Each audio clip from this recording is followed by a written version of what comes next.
없습니다. 하나님이여 주여 우리를 불쌍히 보시고 긍휼히 보아주셔서 우리를 성령이여 충만하게 하여 주시옵소서. 충만하게 하여 주시옵소서.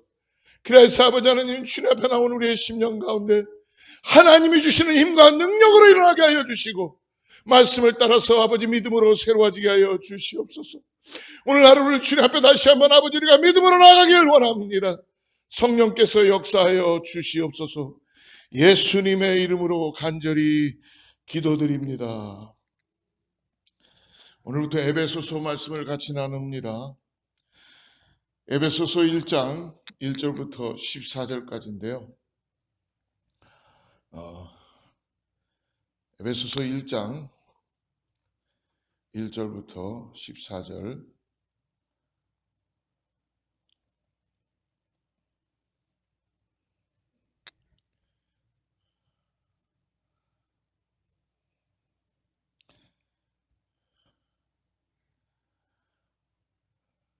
우리 1절부터 6절까지만 읽고 오늘 말씀 따라가겠습니다. 같이 합독하면 1절부터 6절까지만요. 시작.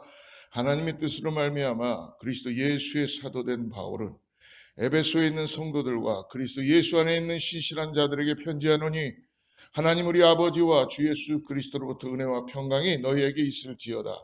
찬송하리로다. 하나님 곧 우리 주 예수 그리스도의 아버지께서 그리스도 안에서 하늘에 속한 모든 신령한 복을 우리에게 주시되 곧 창세전에 그리스도 안에서 우리를 택하사 우리로 사랑 안에서 그 앞에 거룩하고 흠이 없게 하시려고 그 기쁘신 뜻대로 우리를 예정하사 예수 그리스도로 말미암아 자기의 아들들이 되게 하셨으니 이는 그가 사랑하시는 자 안에서 우리에게 거저 주시는 바 그의 은혜의 영광을 찬송하게 하려는 것이라. 할렐루야. 에베소서는요 바울이 옥중에서 쓴 편지 형식의 서신서입니다.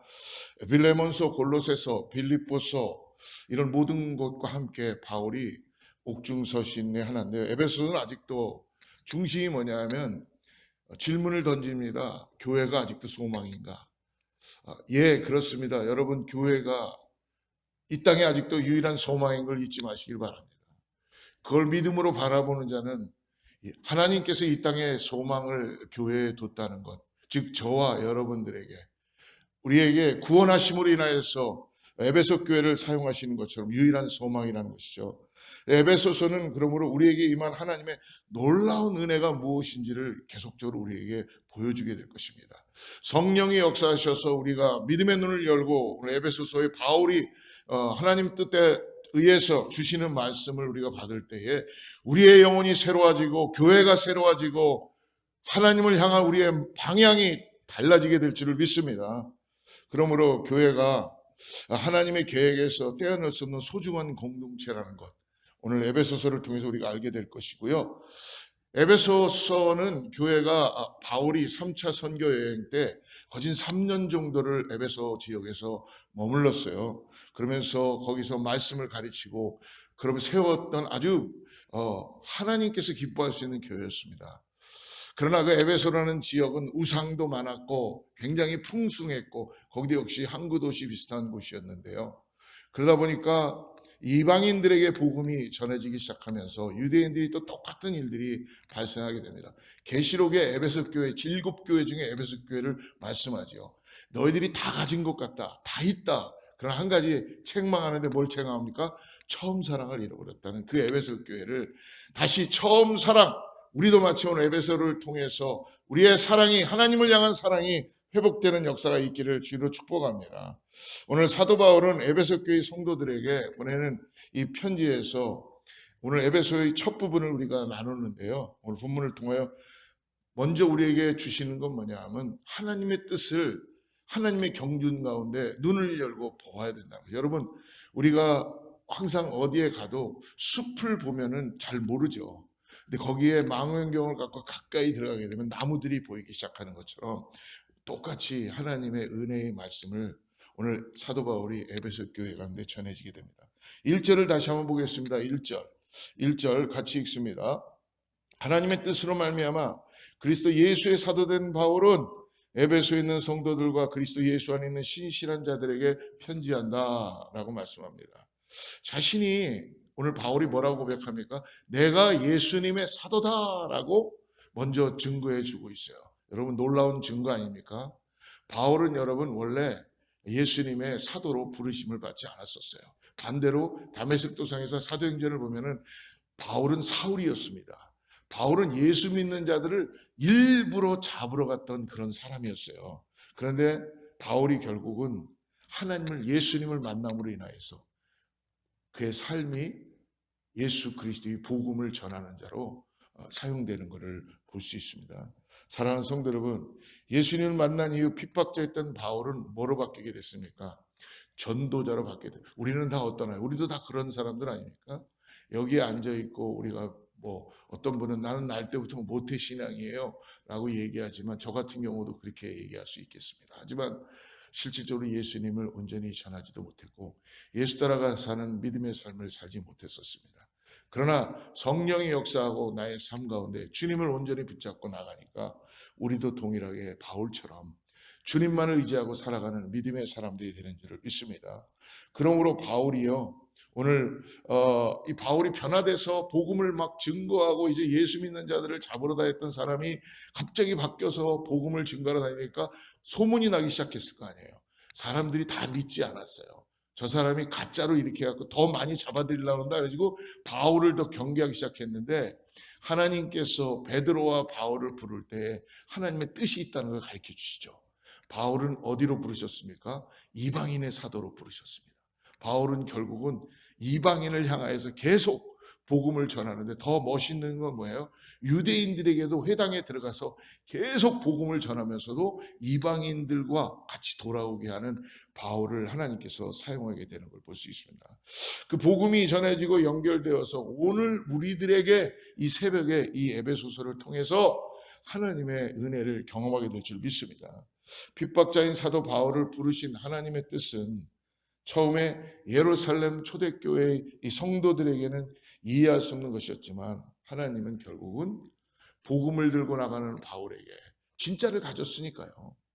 여러분 진짜를 가졌으니까 정말 자기가 이제까지 믿었던 것 그리고 자기가 이제까지 가졌던 스펙들이 결국 뭐라고 얘기합니까? 다 나는 배설물처럼 여긴다.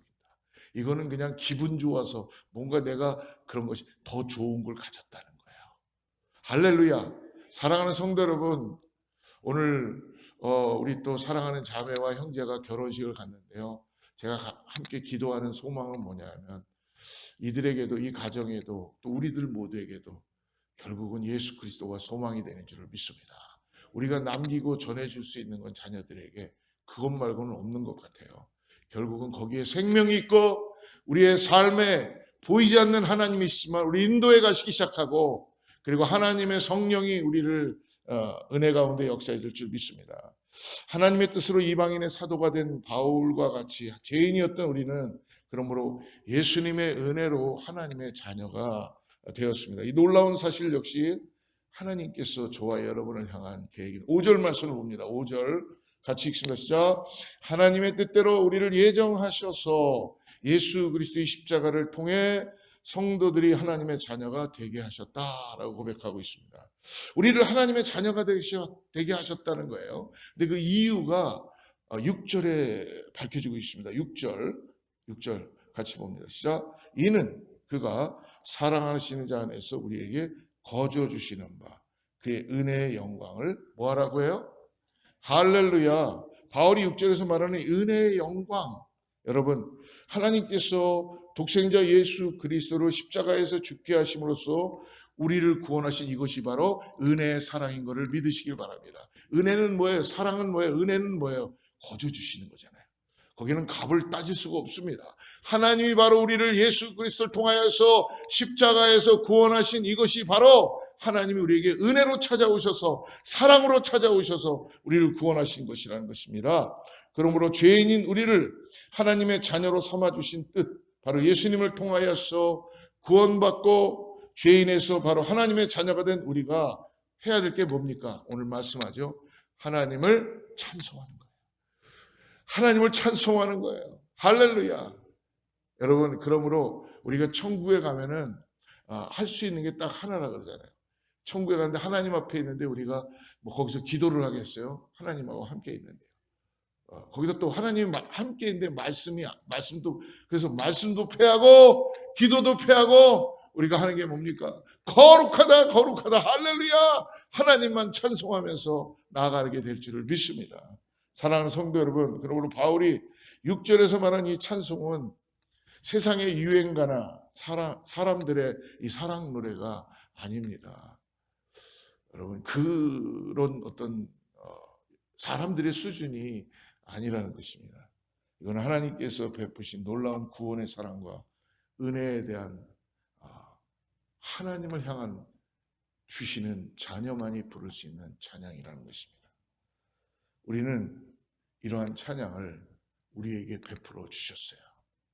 이것은 내가 세상의 노래를 배워서 되는 것도 아니고요. 오로지 구원받은 하나님의 은혜의 선물을 가진 자만이 하나님을 신령과 진정으로 찬양할 수 있는 줄을 믿습니다. 사랑하는 성도 여러분, 오늘 그 크신 하나님의 사랑을 찬양하시기를 주로 축복합니다. 오늘 하루 여러분들 어디 있든지 잊지 마십시오. 나를 구원하시고 나에게 은혜와 사랑으로 베풀어 주시는구나. 우리는 이 찬양을 하나님께 거룩하다 거룩하다 올려드려야 될 줄 믿습니다. 그 크신 하나님, 세상과 비교할 수 없는, 어떻게 말할 수도 없는 그 크신 하나님을 오늘 우리 찬양합시다. 그 찬양을 할 때에 하나님께서 이 땅에 놀라운 은혜를 허락하여 주실 것이고, 그 찬양을 받으심으로 인하여서 하나님은 우리를 다시 구원하시는 감사함으로 나가게 하는 은혜가 역사되게 될 줄 믿습니다. 오늘 어떤 상황이라도 어디 있든지 여러분 성령 안에서 찬양하고 나가는 우리 모두가 되기를 주로 축복합니다. 같이 기도하겠습니다. 하나님 아버지 감사합니다. 오늘 우리를 주님께서 불러주시고 이 새벽에 태초부터 우리를 구원하시고 예정하신 그 하나님의 놀라운 계획을 에베소서를 통해서 다시 복음을 받아들임으로 인하여서 예수 그리스도가 나의 구원자의 심을 다시 믿음으로 바라보고 우리가 나를 구원하신 주님을 찬양하며 더 나아가서 나에게 하나님의 뜻이 있다는 것을 다시 한번 믿음으로 바라보고 나가는 귀한 오늘 하루 되게 하여 주시옵소서. 하나님, 오늘 에베소서를 이제 우리가 엽니다. 에베소서를 통해서 주님의 비밀들을 보게 하여 주시고 은혜를 통하여 하나님 우리가 주님을 더욱더 가까이 하는 귀한 시간, 복음의 시간 되게 하여 주시옵소서. 하나님, 우리가 새벽을 깨워 나온 사랑하는 성도님들 오늘 기도할 때에 우리의 모든 영혼 육이 성령의 충만함을 받게 하여 주시고 성령께서 터치하여 주시고 놀라운 기적과 역사가 나타나게 하여 주셔서 우리 가정과 자녀들에게 하나님의 은혜가 임할 수 있는 놀라운 일들을 보게 하여 주시옵소서. 교회가 기도하는 일부터 새로워지게 하여 주시고 새 주님의 뜻을 바라보고 나갈 수 있는 생명 있는 공동체가 되게 하여 주시옵소서. 예수님의 이름으로 간절히 기도드립니다.